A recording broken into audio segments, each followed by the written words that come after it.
औज़ुबिल्लाहिमिनश्शैतानिर्रजीम बिस्मिल्लाहिर्रहमानिर्रहीम। अस्सलामु अलैकुम डियर स्टूडेंट, कैसे हैं आप सब। उम्मीद करता हूँ आप सब खैरियत से होंगे। जी, आज हम क्लास 9 केमिस्ट्री का चैप्टर नंबर 4 जो हम कर रहे थे physical state of the matter, उसके अंदर आज हमारा टॉपिक है 5.2 laws related to the gas. आज हम गैसेस के रिलेटेड लॉज को डिस्कस करेंगे और वो हमारे पास दो किस्म के हैं। एक हमारे पास बॉयल्स लॉ है और एक चार्ल्स लॉ है, और आज के लेक्चर के अंदर हम देखेंगे वो है बॉयल्स लॉ। बॉयल्स हमारे पास एक केमिस्ट थे, उनका नाम से ही आगे उनका ये लॉ बना हुआ है। इन्होंने वो लॉ रिप्रेजेंट किया था। इन्होंने लॉ जो रिप्रेजेंट किया था इन 1662 के अंदर रॉबर्ट बॉयल्स ने एक लॉ दिया था हमें, और वो लॉ किस चीज़ के ऊपर था? वो लॉ था हमारा volume, pressure and constant temperature. और ये तीनों जो रिलेशनशिप दिया था वो किसके लिए दिया था? इन्होंने वो गैस के लिए दिया था। ठीक हो गया, बात याद रखनी है। रॉबर्ट्स बॉयल ने जो अपना एक लॉ दिया था, बॉयल्स लॉ, जो इन्होंने स्टडी की थी इस लॉ के ऊपर, वो क्या चीज़ थी हमारे पास? Volume, pressure and constant temperature. और ये तीनों किसके लिए रिलेशनशिप जो उन्होंने प्रूव किया था वो था गैस के लिए। ठीक हो गया, आगे हम बात को बढ़ाते हैं कि इनके मुताबिक बॉयल्स लॉ है क्या। बेसिकली बॉयल्स लॉ को हम देखें तो बॉयल्स लॉ बेसिकली हमारे पास है, he observe that volume of a given mass of a gas is inversely proportional to its pressure provided the temperature remain constant. इसमें वो कहना चाह रहे हैं कि कोई भी हम मैस ले या गैस लें, उसका मैस क्या होगा? हमें गिवन हो, यानी कि उस गैस का मैस हमें गिवन होना चाहिए। ठीक हो गया, जैसे कि मैं डायग्राम लेता हूं और मैंने ये ऊपर लिख दिया 1 kg मैस। ठीक हो गया, ये एक मेरे पास बीकर था, ये अंदर मौजूद गैस है। ठीक है, और गैस के ऊपर ये मैंने एक गिवन मैस ले लिया जो कि मुझे पता है। ठीक हो गया, पहली बात। दूसरी बात वो इसके अंदर कहते हैं कि इसके अंदर जो इसका वॉल्यूम है, क्या जो वॉल्यूम है, वॉल्यूम वो चीज़ होती है जो जितनी उसने जगह ऑक्यूपाई की हुई है उतना उस ऑब्जेक्ट के अंदर मौजूद गैस का क्या होगा? वॉल्यूम होगा हमारे पास। ठीक हो गया, कहता है ये जो वॉल्यूम है ये इनवर्सली प्रोपोर्शनल होता है किसके? प्रेशर के, जो कि इस सिलेंडर के अंदर मौजूद गैसेस ने प्रेशर क्रिएट किया हुआ है। ठीक हो गया, किस टेम्परेचर के ऊपर? अगर टेम्परेचर कांस्टेंट रखा जाए, यानी कि फिक्स रख दिया जाए। ठीक हो गया, मैं पूरी बात को दोबारा समराइज करता हूं इस लिहाज से, इस तरह कि कोई भी एक सिलेंडर लेना है। ठीक है, उस सिलेंडर के हमारे पास जो गैस अंदर मौजूद है उसका हमें मैस गिवन होना चाहिए, मैस गिवन होना चाहिए और टेम्परेचर कांस्टेंट होना चाहिए। ये दोनों कंडीशन होंगी, देन मैं कहूंगा कि जो वॉल्यूम है वो इनवर्सली प्रोपोर्शनल है प्रेशर के। यानी कि अगर हम बात को इस तरह करें कि अगर मैं वॉल्यूम को इंक्रीज करता हूं तो प्रेशर क्या हो जाएगा? डिक्रीज होता जाएगा। और अगर मैं प्रेशर को इंक्रीज करता जाता हूं तो वॉल्यूम क्या हो जाएगा? डिक्रीज हो जाएगा। क्यों? कि इनवर्सली प्रोपोर्शनल होता ही एक दूसरे के उल्टा है। अगर एक चीज बढ़ रही है तो दूसरी चीज कम होती है, अगर एक चीज कम हो रही है तो दूसरी चीज बढ़ती है। इसे हम कहते हैं इनवर्सली प्रोपोर्शनल। तो अगर इस पूरी बात को अगर हम मैथमेटिकली टर्म लिखे तो कुछ हमारे पास यूं बनती है कि वॉल्यूम प्रोपोर्शनल है, इनवर्सली प्रोपोर्शनल है 1/p के। ठीक है, ये 1/p कंडीशन साबित करिए कि ये इनवर्सली प्रोपोर्शनल है। ठीक हो गया। अब मैथमेटिकली टर्म के अंदर जब भी हमने प्रोपोर्शनल के साइन को रिमूव करना होता है तो हमें यहाँ पे यानी कि इक्वल के साइन में जब कन्वर्ट करना होता है तो हमें एक कांस्टेंट देना पड़ता है, जिसे प्रोपोर्शनैलिटी कांस्टेंट कहते हैं। अब ये प्रोपोर्शनैलिटी कांस्टेंट जो है यहाँ पे जो हम ले रहे हैं वो के ले रहे हैं। ठीक हो गया, तो के 1 से मल्टीप्लाई हो गया, k/p बन जाएगा हमारे पास। ठीक हो गया, तो अब ये प्रोपोर्शनल का जो साइन था हमारे पास वो किसके अंदर कन्वर्ट हो गया? इक्वल के अंदर। और इसका जब इसे हम रिमूव करते हैं तो हमें एक कांस्टेंट देना पड़ता है, जो कांस्टेंट दिया मैंने वो क्या दिया? के। अब अगर मैं के की वैल्यू निकालता हूं तो के मेरे पास निकलता है v/p, यानी कि product of the volume and pressure is equal to the proportionality constant, यानी कि के। ठीक हो गया, तो यहां पे एक बात याद रखिएगा कि जितनी हम कैलकुलेशंस कर रहे हैं इसके अंदर हमारा कांस्टेंट मैस है, यानी कि जो मैस है वो गिवन होना चाहिए और सबके लिए एक ही होना चाहिए। दूसरी बात, जो प्रेशर है वो कांस्टेंट, प्रेशर कह रहा हूँ टेम्परेचर, सॉरी टेम्परेचर क्या होना चाहिए? हमारे पास कांस्टेंट होना चाहिए। ठीक होगा, जब ये हो गया देन हम इसको कैलकुलेशन को सोल्व किया और ये हमारे पास इक्वेशन क्या बन गई? अब product of the volume and pressure equal to the K. अब के यहाँ पे हमारे पास क्या है? प्रोपोर्शनैलिटी कांस्टेंट है और अगर हम बात करें के की वैल्यू जो होगी वो हमारे पास सेम होगी। कब सेम होगी? जब हमारे पास द अमाउंट ऑफ जो गिवन गैस है वो क्या होगी? सेम होगी। जितने भी हम गैसेस लेंगे उनकी जो अमाउंट है वो सेम होगी। जैसे कि मैंने कहा था ये 1 kg मैंने ले लिया है, तो ये गिवन मैस और ये अगर मैं सबके साथ सेम रखूं और सेम टेम्परेचर रखूं तो के की वैल्यू मेरे पास क्या आएगी? हमेशा सेम आएगी। इसको आगे जाके हम एक्सपेरिमेंटल सोल्यूशन भी इसका करेंगे, वेरिफिकेशन भी करेंगे इसको। आगे हम बात करते हैं कि बॉयल्स लॉ के अगर ओवरऑल बात को समराइज करें तो इनकी बात कुछ हमारे पास इस तरह आती है कि product of the pressure and volume of a fixed mass, product of a pressure and volume of a fixed mass, यानी कि फिक्स्ड मैस होना चाहिए of the gas and constant at the constant temperature. एक तो जो fixed mess लिया हमने gas का वो भी कांस्टेंट होना चाहिए, सेकेंडली जो हम टेम्परेचर ले रहे हैं वो भी कांस्टेंट होना चाहिए। देन हमारे पास जो product of the volume and pressure होगा वो किसके बराबर होगा? इस कांस्टेंट के बराबर, यानी कि के बराबर होगा।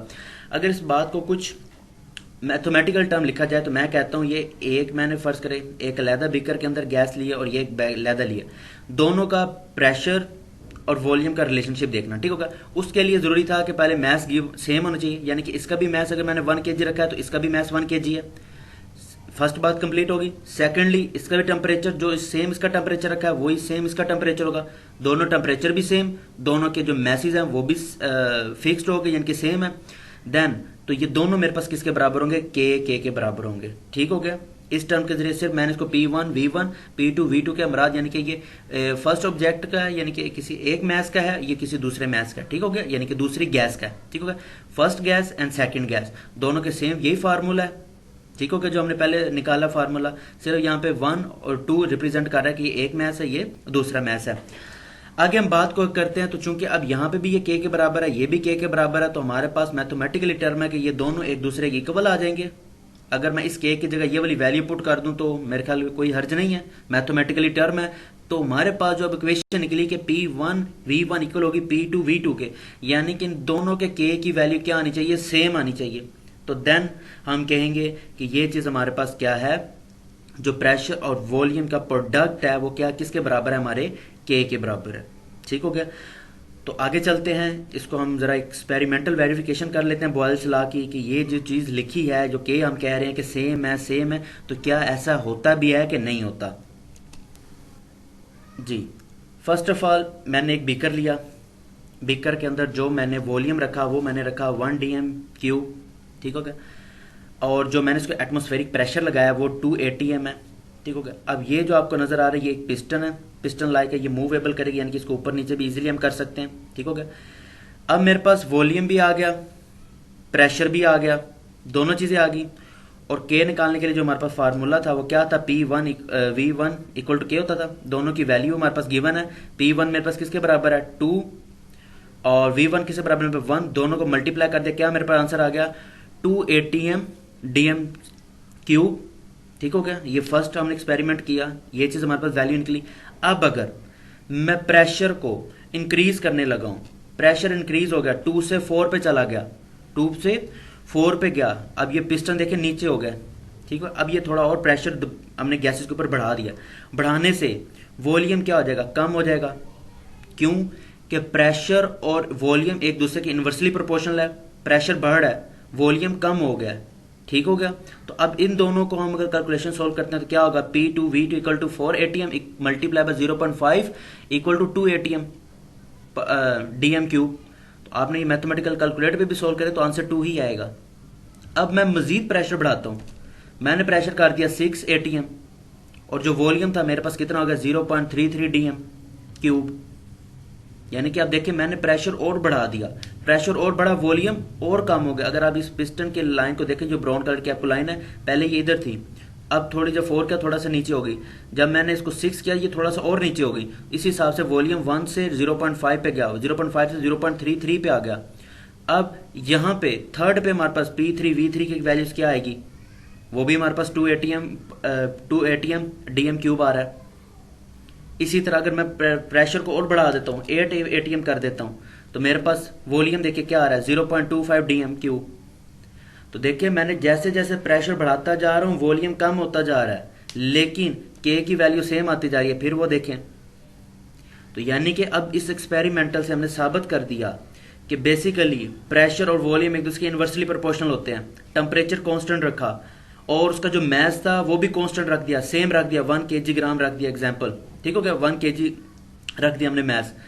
अब वो रखना और प्रेशर और वॉल्यूम एक दूसरे के इन्वर्सली प्रोपोर्शनल होना, और के की जो वैल्यू है वो product of the volume and pressure थी, और वो देखे के की वैल्यू सब में सेम आई है, 2 2 2 2। तो इस चीज ने साबित कर दिया हमारे पास के जो के की वैल्यू होती है, अगर गिवन मैस हो और टेम्परेचर कांस्टेंट हो तो के की वैल्यू क्या रहती है हमारे पास, सेम रहती है। यही था हमारे पास बॉयल्स लॉ। तो आगे चलते हैं, हम थोड़े से एक न्यूमेरिकल सोल्व करते हैं तो ये बात थोड़ी सी और ज्यादा अंडरस्टैंड हो जाएगी। तो सबसे पहले अगर हम अपना पहला क्वेश्चन देखते हैं, 5.1 एग्जाम्पल है आपकी बुक की। तो इसके अंदर कहते हैं गैस है, उसका जो वॉल्यूम है हमारे पास 350 सेंटीमीटर क्यूब है, जो प्रेशर है उसका वो कितना 650 mm ऑफ Hg।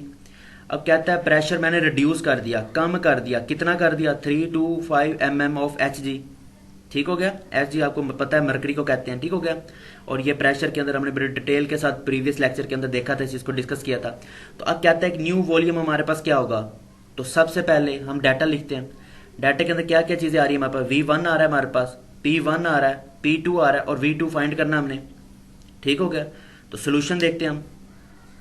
सोल्यूशन के पास ये बॉयल्स लॉ के हमारे पास इक्वेशन गिवन है, P1 equal to V1 equal to P2 V2, ठीक हो गया। अभी हमने पीछे प्रूफ भी की थी इसको कि ये एक टर्म के की दोनों बराबर थी, तो हमने नीचे दोनों को लिख दिया। Temperature constant, given mass constant.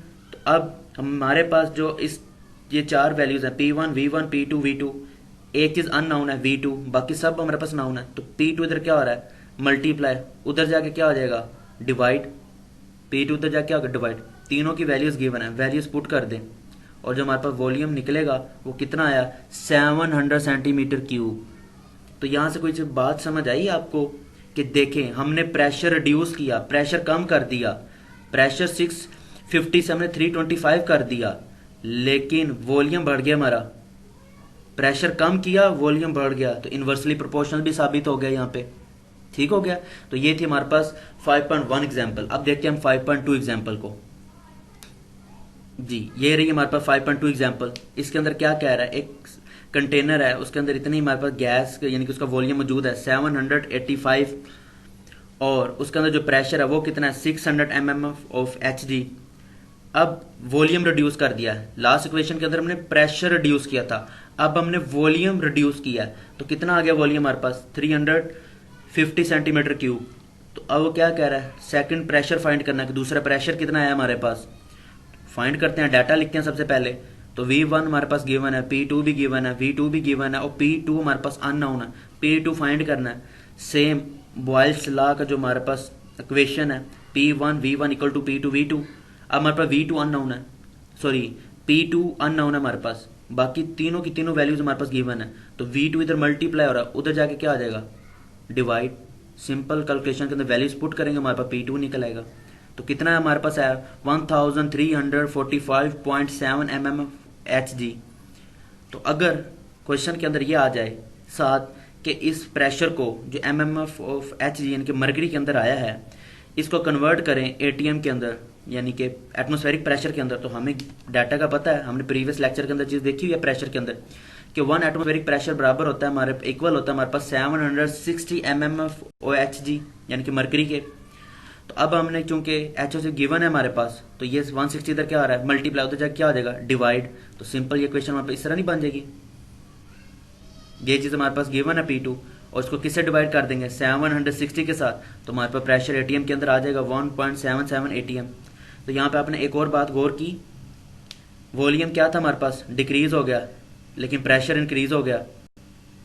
तो यानी कि इस चीज से साबित करता है बॉयल्स लॉ कि वॉल्यूम और प्रेशर एक दूसरे के इन्वर्सली प्रोपोर्शनल होते हैं अगर तो टेम्परेचर कांस्टेंट हो। सेकेंडली गिवन मैस भी क्या होना चाहिए कांस्टेंट होना चाहिए। तो ये थी हमारे पास दो एग्जांपल्स बॉयल्स लॉ की। उम्मीद करता हूँ आपको अंडरस्टैंड हो गया होगा ये टॉपिक। तो इसी से रिलेटेड हमारे बॉयल्स लॉ के आपकी बुक के कुछ जी हमारे पास आपकी बुक के टेस्ट जो सेल्फ है 5.2, तो उसके कुछ क्वेश्चंस हैं, उनके आंसर देख लें। बॉयल्स लॉ से ही रिलेटेड इसके क्वेश्चन हैं।